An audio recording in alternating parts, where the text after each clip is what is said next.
Esker vous présente Inside Esker. Meet the experience in your next employer. Consultant intégration, développeur, business development manager, chargé de marketing, sales développement représentative. Chaque année, le groupe Esker recrute une centaine de collaborateurs. Bienvenue dans Inside Esker, c'est le podcast qui vous ouvre les portes de la plateforme cloud mondiale d'automatisation des cycles de gestion. Un podcast disponible à l'écoute sur jobradio.fr. Vous pouvez également vous abonner depuis l'ensemble des plateformes de diffusion de podcasts. Pegasus, Apollo, Sagittarius, département ISS, on pourrait croire qu'ils ont la tête dans l'espace ou dans les étoiles, ne nous y trompons pas. Ils ont bien les pieds sur terre et ont un rôle incontournable dans la satisfaction client. Dans ce nouvel épisode, focus sur le support technique international et pour m'accompagner 3 nouveaux collaborateurs. Ils vont d'ailleurs se présenter l'un après l'autre et nous dire quel poste ils occupent actuellement. Et on débute avec Valentine. Bonjour, je suis Valentine, j'occupe actuellement le poste d'ingénieur support technique international chez Esker. Je fais partie de l'équipe Pegasus qui s'occupe des clients de la filiale France et j'ai rejoint le groupe en octobre 2018. Merci à toi Valentine, on continue avec Tsaïk. Bonjour, du coup je suis Tsaïk, j'occupe le même poste que Valentine, ingénieur support technique international. J'ai rejoint le groupe en octobre 2020 et je suis dans l'équipe Apollo qui s'occupe principalement des filiales européennes. Et on enchaîne avec Luc. Bonjour, alors moi je suis l'ancien de la bande, Luc. Donc j'occupe le poste de service honneur au sein du support technique international dans l'équipe Sagittarius, la 3e équipe. Moi j'ai rejoint le groupe Esker en juin 2006. Alors Luc, tu nous le précisais à l'instant, juin 2006, donc 16 ans et demi d'ancienneté chez Esker. Tu es diplômé en ingénierie informatique, examen obtenu à l'Institut d'ingénierie informatique de Limoges. Est-ce que tu peux nous parler de ton parcours ensuite ? Oui, alors je suis pas du tout originaire de Limoges. J'y ai juste fait mes études. Je suis revenu ensuite m'installer dans la région stéphanoise, parce que je suis originaire de Saint-Étienne. Et à l'époque, la seule chose que j'ai trouvée après un petit temps de recherche d'emploi, c'était un poste d'intérim dans une entreprise du groupe Saint-Gobain qui était en plan social. Donc pas franchement la meilleure ambiance pour démarrer une carrière. Ça a duré 6 mois, après quoi ma mission était terminée et j'ai encore un peu fait de recherche d'emploi jusqu'à ce que je trouve le poste de support technique international chez Esker. Donc j'ai vraiment commencé directement au support et j'y suis toujours aujourd'hui. Valentine, pour ce qui te concerne, toi tu es sorti diplômé ingénieur de Grenoble INP Pagora en 2012. D'abord, c'était quoi la spécialité là ? Alors la spécialité de l'école, c'est tout ce qui concerne l'industrie papetière, l'industrie de l'imprimerie et aussi des emballages et biomatériaux. Pour ma part, j'étais spécifiquement en spécialité communication imprimée, donc tout ce qui est process d'impression, formulation des encres, etc. Et du coup, quelles ont été tes différentes expériences professionnelles jusqu'à ton poste actuel chez Esker ? Alors, j'ai fait mon projet de fin d'études dans une entreprise qui développait des logiciels pour aider au calibrage des presses dans les industries graphiques. Et via cette entreprise, donc, où j'ai fait mon projet de fin d'études, j'y ai passé 6 ans et demi. J'ai pris le goût du support et aussi de l'appétence pour tous les aspects logiciels. Et du coup, après cette entreprise, j'ai cherché à plus me spécialiser dans l'aspect informatique plus que dans l'aspect process d'imprimerie. Et je suis arrivé chez Esker. Et de ton côté de Saïk, alors toi, tu es titulaire d'un Master 2 en intelligence artificielle obtenu à l'université Claude Bernard de Lyon. C'était en 2019, c'est tout récent. Tu as intégré Esker tout de suite après ? Alors tout de suite après, non pas vraiment, mais c'est le premier travail que j'ai rejoint après, oui. Du coup en expérience professionnelle, j'avais eu un peu les quelques stages qu'on a pendant les études, quoi. Donc fin de licence et aussi pendant le Master 2 en labo. Quand j'ai commencé à chercher un travail en 2020, il est arrivé quelque chose qui s'appelle le Covid. Et donc c'est devenu un peu difficile de le trouver. Puis jusqu'en octobre où là j'ai vu l'offre d'Esker. J'ai pu un peu changer ce que je cherchais en réalité entre-temps. En sortant de mon diplôme, je cherchais principalement quelque chose plus dans la recherche, donc en intelligence artificielle. Pas forcément dans la recherche, mais quelque chose qui était relié à ça. Et puis petit à petit, j'ai réalisé que c'était pas forcément ce que je voulais. J'ai commencé à chercher plus un travail qui pourrait mélanger l'informatique et d'autres langues. Par exemple, le fait que je parlais espagnol et anglais. Et c'est comme ça que j'ai trouvé Esker par chance. Et donc te voilà eskerien, parfait. Garde le micro. Avant de parler de votre job tous les 3, et donc évidemment de votre quotidien, quelles sont les raisons qui vous ont poussé justement à vouloir rejoindre Esker ? Comme j'expliquais, moi, du coup, après avoir un peu réfléchi, je cherchais plus particulièrement un travail qui me ferait faire beaucoup de code. J'apprécie lire de code, mais le développement, c'était pas vraiment là où je voulais rentrer. Donc après avoir cherché un taf pendant un moment, je me suis mis à plutôt chercher donc sur les offres d'emploi quelque chose qui demandait quelqu'un de trilingue. C'est comme ça que je suis tombé sur l'offre d'Esker. Et toi, Valentine, quelles ont été les raisons qui t'ont poussé aussi à rejoindre Esker ? C'est principalement des raisons d'intérêt technique. J'avais vraiment l'envie d'aller plus loin dans tout ce qui était logiciel, code, développement, analyse. Et du coup, avec l'expertise de mon ancien poste où je faisais du support fonctionnel dans les industries graphiques, j'ai cherché un poste de support et chez Esker, ça cochait un peu toutes les cases. L'aspect support, l'aspect technique, et puis aussi l'attrait de l'entreprise avec tout ce qui s'y passe, l'ambiance, comment on travaille ensemble. Voilà. Luc, même question finalement. Qu'est-ce qui t'a poussé à rejoindre Esker ? À l'époque, j'avais vraiment arrosé très très large en termes de recherche d'emploi, et Esker n'était pas aussi connu qu'aujourd'hui dans le milieu informatique. Et c'était l'un des critères en fait qui me motivait le plus, c'était surtout pas de code, parce que c'était ma hantise, c'était la hantise de mes études, et je trouvais que des offres d'emploi de développeurs. C'est la première offre où le code n'était pas ni un critère ni une nécessité. Il y avait cet aspect communication que je cherchais également, pour lequel j'avais une certaine appétence. Donc après j'ai tenté ma chance en fait, et j'ai plutôt bien réussi pour le coup. Valentine, Saïk, pour revenir à vous deux, vous occupez le poste d'ingénieur support technique international, mais dans 2 équipes différentes, on va en reparler. Quand on parle de support technique, on parle de quoi ? De hotline pour les clients d'Esker ? Non, pas vraiment. Du coup, alors le plus gros de notre travail, clairement, c'est la gestion de tickets. Le téléphone fait partie, on va recevoir des appels de clients auxquels on va devoir répondre. On a un numéro qu'on peut trouver sur Internet. Donc c'est une hotline. Donc ça, on a ce côté-là, mais c'est vraiment pas le gros du travail. La plupart du travail, ce sera vraiment la réception des tickets et la gestion des tickets que nous ouvriront les clients. Et ça, ce sera vraiment plus un petit côté plus travail d'enquête. C'est quand même relativement poussé. Esker est assez complexe. Chaque client a un peu ses propres spécificités. C'est pas simplement un problème, on le résout en 5 secondes, on appuie sur un bouton et c'est bon, vous avez résolu. Ça demande souvent un investissement, ça demande de savoir qui contacter, ça demande d'aller regarder du code, on n'en fait pas mais on va beaucoup en lire, donc c'est pas vraiment une hotline qu'on enchaîne. Il y a un vrai travail d'investigation, c'est ça derrière les tickets. Rapidement, est-ce que vous pouvez justement présenter vos équipes tous les deux ? Il y a Pegasus pour Valentine et puis Apollo pour Saïk. Donc je travaille pour l'équipe Apollo, moi mon équipe s'occupe des filiales européennes, donc on s'occupe des clients qui sont rattachés à la filiale espagnole, anglaise, italienne et allemande. Personnellement, justement, on a fait aussi une petite sous-division en 2 équipes, donc je suis dans celle qui s'occupe des clients espagnols et italiens. Pour ce qui est des différences, déjà principalement la langue, donc pour moi ce sera soit de l'anglais soit de l'espagnol. Et nous, du coup, il y a une grosse partie qui est comment établir une collaboration avec les gens qui travaillent dans les filiales, qui ne sont pas forcément des gens qu'on a au bureau. Il y aura aussi certaines différences un peu culturelles qui peuvent un peu arriver entre-temps. C'est un peu différent quand on est avec des clients espagnols, je pense, que des clients allemands, que des clients anglais. Donc nous, ce sera vraiment beaucoup mettre en place une bonne relation avec ces différentes filiales, savoir comment eux ils pourront nous aider, comment est-ce qu'on peut améliorer tous les projets un peu plus long terme. Qui sont les clients les plus sympas, les Anglais ou les Espagnols ? Les Italiens. C'est dur à dire. Valentine, toi tu fais partie donc de l'équipe Pegasus. Est-ce que tu peux nous la présenter ? Oui, bien sûr. Alors, chez Pegasus, nous, on s'occupe du support technique des clients signés par la filiale France. Donc, ça ne veut pas dire qu'on a uniquement des clients français. On a beaucoup aussi de clients internationaux qui sont signés par la filiale. Donc, nous, on communique principalement en français et en anglais.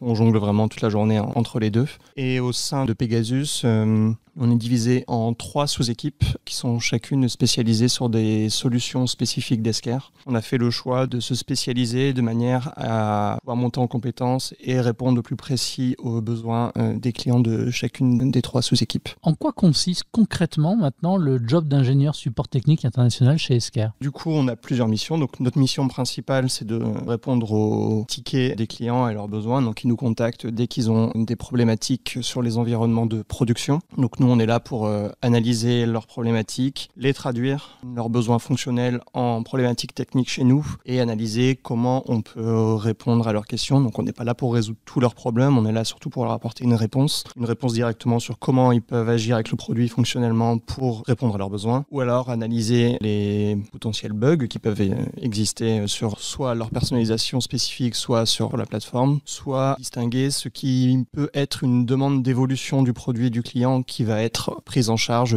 plutôt par l'aspect consulting. Ouais, j'ajouterais aussi qu'il y a une partie un peu proactive. Là, Valentine a décrit la partie réactive de la mission du support, qui est donc répondre aux besoins des clients et les aider. Puis il y a une partie proactive qui va être de contacter les clients lorsqu'il y a une évolution de technologie, par exemple, lorsqu'il y a des renouvellements de certificats, enfin des choses un petit peu relatives à l'évolution du monde informatique, pour les préparer à ce changement et faire en sorte qu'ils soient prêts le jour J, le jour d'une bascule, par exemple, ce genre de choses.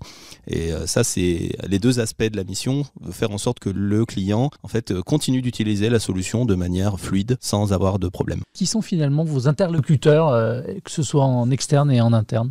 En externe, on a principalement nos clients, bien sûr, dans le cadre de notre métier. Et même chez nos clients, on a une grande variété d'interlocuteurs. On peut avoir ceux qui utilisent directement notre produit, donc principalement des comptables, qui utilisent le produit au quotidien pour dématérialiser leurs documents comptables.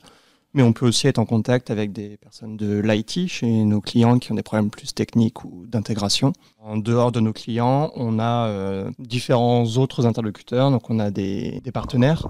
Alors les partenaires, ça peut être des entreprises qui intègrent leur propre développement pour leurs clients, voire des revendeurs de la solution Esker, en marque blanche ou pas, qui ont donc leurs propres clients, qui peuvent être des cabinets d'avocats, des notaires, des municipalités, n'importe quoi, et qui vont, eux, être nos interlocuteurs pour leurs propres clients.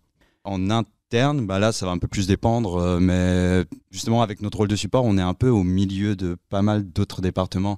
Donc, nous, on va vraiment se retrouver à communiquer à la fois avec la R&D. Donc, quand il y a des problèmes, quand on voit qu'il y a quelque chose qui a changé dans Esker et qu'il y a un problème un peu plus poussé du point de vue technique, souvent la R&D va nous aider. On va aussi être en contact avec les consultants. Donc, quand il y a un problème avec un client spécifique et que c'est un consultant qui connaîtra particulièrement bien et qu'il faut essayer de résoudre ça le plus vite possible, on va rentrer en contact avec eux.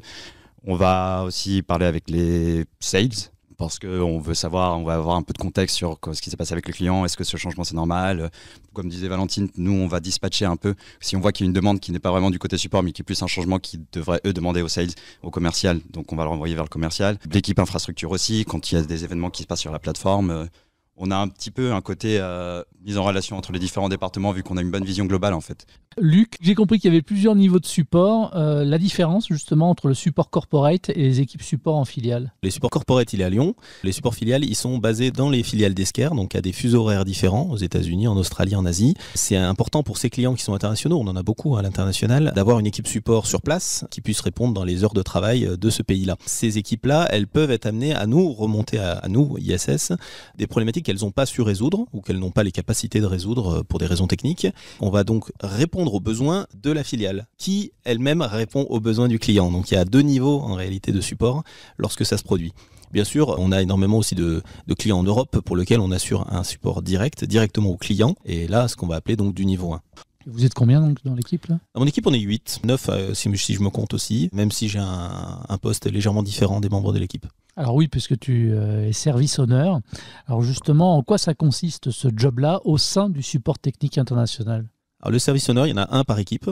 C'est un poste un peu particulier dans le sens où, en un mot, c'est le responsable du service apporté au client.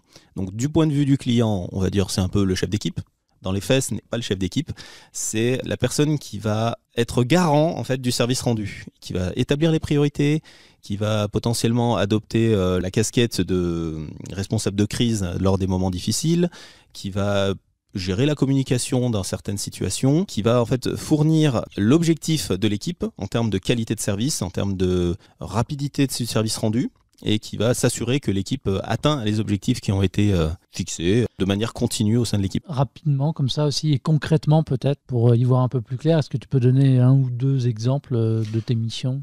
Par exemple, le matin, on a un certain nombre de tickets ou de situations à régler dans une liste commune de problèmes à gérer. Je vais établir les priorités. Disons que je connais un peu la problématique business de chaque client. Je vais potentiellement avoir à décider lequel va devoir être traité en priorité par rapport aux autres. Je vais pouvoir participer à des réunions, on va dire on appelle ça onboarding, donc d'intégration. Voilà, d'intégration de départ en production avec des partenaires, par exemple, former des partenaires qui vont bientôt commencer à émettre des tickets. Il y a des tas de réunions de synchronisation également pour s'assurer que l'équipe fonctionne en unité, malgré le fait qu'on travaille pour des filiales différentes avec des besoins différents. Alors Tsaïk nous disait tout à l'heure finalement qu'il y avait des interlocuteurs un peu partout chez Esker, avec tout le monde finalement, quasi.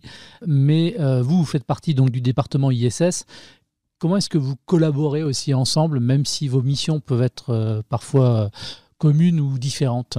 Cette année, on a tout particulièrement mis en place quelque chose que nous on appelle Nova, parce qu'on aime bien tout le vocabulaire autour des étoiles, n'est-ce pas ? Du coup, on fait pas mal de ce qu'on appelle des task force. On a donc divisé plusieurs missions qui peuvent aider un peu à l'amélioration au long terme de notre travail. Donc dans chacune de ces task force, il y a des gens de chacune des équipes qui vont travailler ensemble. Pour donner des exemples, il y a une task force qui justement est dédiée à comment améliorer la collaboration entre nos différentes équipes, les connaissances qu'on a.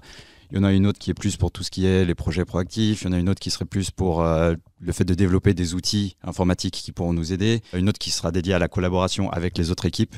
Avec Valentine, par exemple, on en a déjà 2 en commun. On travaille tous les 2 dans la task force qui s'occupe de la collaboration interne et dans la task force qui s'occupe d'organiser des événements un peu fun.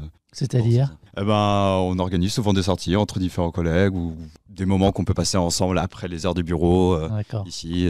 Ça participe à la qualité de vie au travail, on aura l'occasion d'y revenir tout à l'heure. Tu voulais ajouter quelque chose, Valentine, par rapport à ça, vos collaborations ? Oui. Déjà, ce qu'il faut savoir aussi, c'est que tout le service support, même si on est 3 équipes, on travaille tous dans le même étage, au même endroit. Il n'y a pas vraiment de séparation, de cloison entre nous. On est en open space, on se connaît, on se croise en permanence pendant la journée, donc on se connaît tous vraiment bien, on collabore facilement et...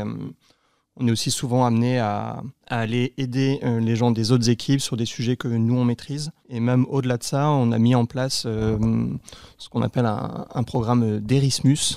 Donc, c'est un petit jeu de mots entre Erasmus et ISS, qui est là pour faire qu'un membre d'une des 3 équipes support va aller passer 1 ou plusieurs semaines dans une autre équipe support et faire un échange avec quelqu'un d'autre de l'autre équipe qui vient, ce qui permet un peu de créer plus de liens, de mieux se connaître et aussi de partager... nos pratiques respectives, de se les partager, se les échanger, etc. Et d'ailleurs, là, on parle d'initiatives qu'on a poussées pour pousser à la collaboration, mais il y a des événements qui se produisent et qui nous amènent à collaborer de facto. Je pense aux incidents d'infrastructure. Comment on supporte une plateforme multitenante avec des clients de tout horizon partageant un même espace, une même infrastructure? Si un incident se produit sur cette plateforme, les clients de 3 équipes vont être impactés, ce qui nous pousse de toute façon à collaborer dans la difficulté. Et donc, forcément, quand on partage les mêmes difficultés, ça produit une émulation et une collaboration intrinsèque. Si on parle maintenant un petit peu des technos, des outils que vous êtes amenés à utiliser au quotidien dans le cadre de vos missions. On utilise vraiment beaucoup de choses. Par notre métier, on a une énorme boîte à outils dans laquelle on va aller piocher ce qu'on a besoin suivant le sujet qui est concerné. Le code du produit est principalement fait en JavaScript, en tout cas tout ce qui est personnalisation du code. Et ça, on y a accès et on est amené à aller lire le code en JavaScript pendant la journée pour voir comment fonctionnent soit certaines parties du produit, soit les personnalisations qui ont été faites par les consultants. Mais on a aussi pas mal d'accès en base de données qui nous permettent d'avoir accès à d'autres informations.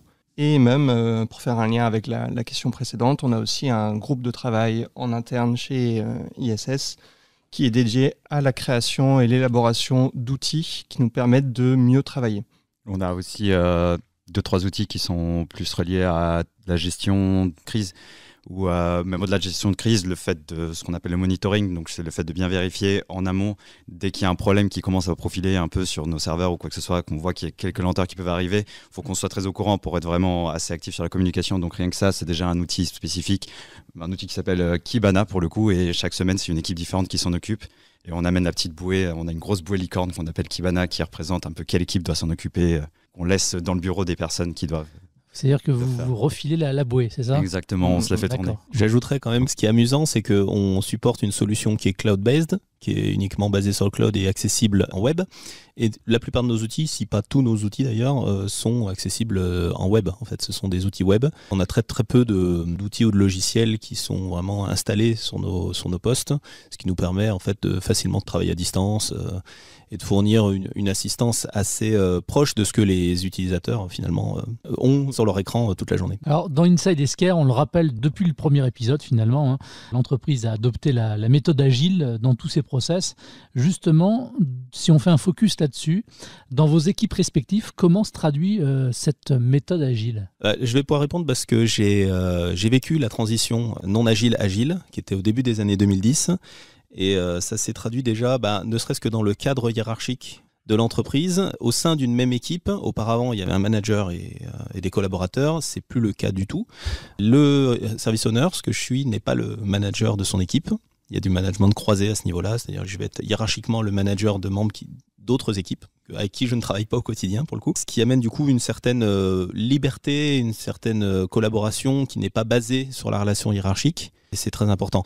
La deuxième partie, c'est que du coup, ça abat les cloisons entre les différentes équipes. On peut décider que tel ou tel process de travail n'est plus efficace, n'est pas ou plus efficace, et décider de tomber, de ne plus l'utiliser, d'inventer une nouvelle façon de travailler, avec la bénédiction du coup de la hiérarchie et de tout le cadre. Ok, garde le micro, Luc. Tous les trois, d'ailleurs, je vais vous poser la question, mais comment est-ce que vous décririez un petit peu la qualité de vie au travail chez Esker? Vous bossez finalement dans quelle ambiance? Et puis, qu'est-ce qui a été mis en place, finalement, pour fédérer l'ensemble des équipes? Quand j'en parle à mon épouse, elle a tendance à dire que je suis au monde des bisounours. Ça fait 16 ans que j'y suis, donc du coup, il n'est pas si imaginaire que ça. Il y a une très bonne ambiance, tout le monde s'apprécie. Il y a une grande liberté dans les méthodes de travail et dans la personnalisation de l'environnement. Il y a des initiatives qui sont faites pour qu'on se sente bien, et puis même des initiatives hors du support.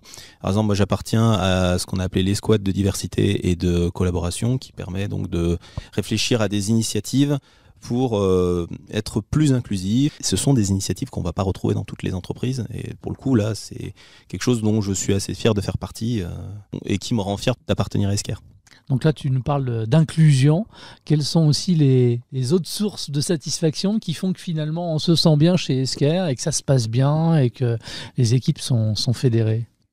Personnellement, il y a un vrai sentiment de confiance un peu dans mon équipe. Tout le monde est bienveillant avec tout le monde. C'est un travail qui nous pousse beaucoup à l'entraide. Comme j'expliquais avant, il y a un peu un côté complexe, il y a beaucoup de clients à connaître. Et c'est pas pour rien justement qu'on a fait tous ces efforts pour créer un peu des cohésions et faciliter l'entraide entre les différentes équipes et même au sein des équipes. C'est parce que c'est un métier où on a souvent besoin d'aide en fait les uns des autres.